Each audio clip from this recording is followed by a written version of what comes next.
So, a pleasant day, everyone. I am Romil Lagunday from TSC TEP 50. And for today, I'll discuss the contextual filters model of course planning.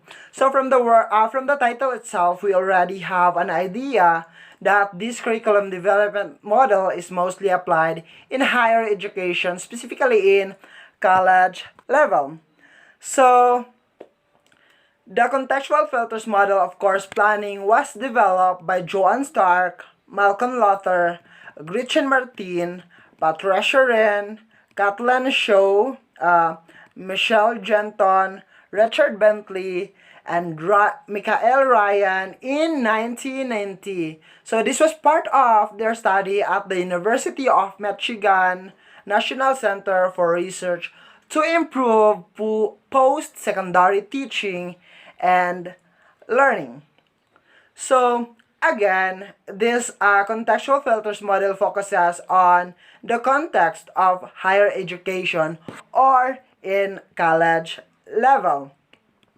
So there are three terms that we need to understand first about the contextual filters model.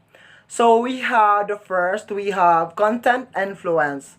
So content influence encompass faculty members' background such as educational attainment, their professional trainings, their development as professional, and all the things associated with disciplinary and educational beliefs like what is their philosophy about teaching, their philosophy about learning. Those are included in educational belief.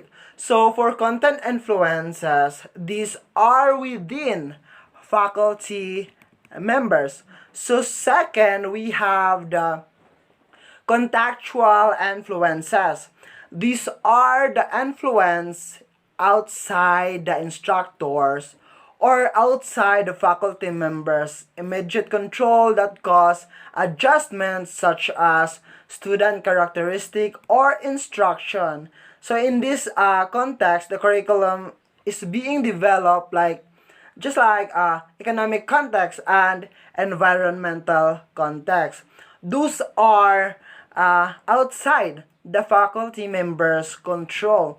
So, but those things still influence how the curriculum develop. So, we have the third one, we have the word form. And this is now includes the process that are followed when designing courses. Each of university or every university has its own form of curriculum development, and the form may be influenced by the content influences or contextual influences. So, the contextual filters model present a cyclical view of curriculum development process. So in the first back influences of faculty background and characteristics.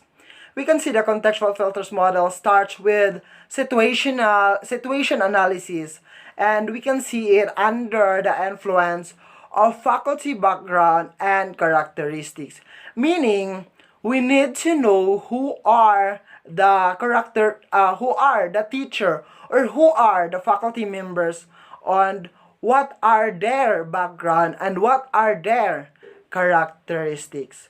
So in the second box, we have the faculty views of their academic fields. So the faculty background and characteristics will influence how they view their academic fields. So for example, a graduate of wait, a graduate of a private university will have a different view of academic compared to a person who graduated from public university. So our background will really influence our views of our academic fields. At the same time, these views of academic fields will influence the purpose of education espoused by faculty members. And at the same time, the influence of faculty background and characteristic also affect the purpose of education espoused by faculty members. So, how we see in general will be affected by our faculty backgrounds and characteristics, and of course, our views of our own academic fields. However, the purpose of education can also influence our views of our academic fields. So, it works both ways. Now, in terms of knowing or understanding the purpose of education, there has to be some form of feedback adjustments, meaning it will be a cycle of reviewing our purpose of education, and then we will review feedback from it, and then we will review again, and then we will have another feedback. That's why it becomes cyclical. Now, our purpose of education espoused by faculty members will be considered in our development of goals on the experience that the students will need, the schedule of their subject, even campus service and resources services. So those are considered as the contextual filters. Contextual filters. So after knowing our goal, understanding students, schedule, campus services available, and resources available, it is now ready for us to develop the form of the curriculum by starting with a course description, in which we try to select content, arrange content, and choose processes.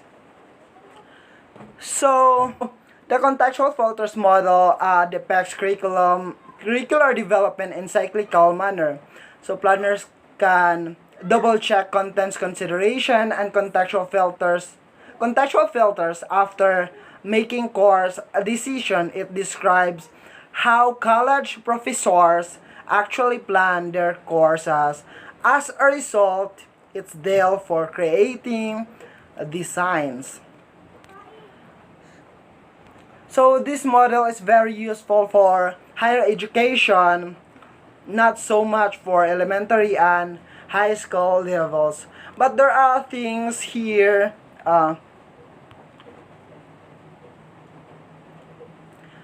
But there are things here that are real or that are still observed in elementary and high school level, like the influence of the teachers on the academic use, or on the purpose of education. So we have So that would be all for the contextual filters model of course planning. Thank you for watching and listening.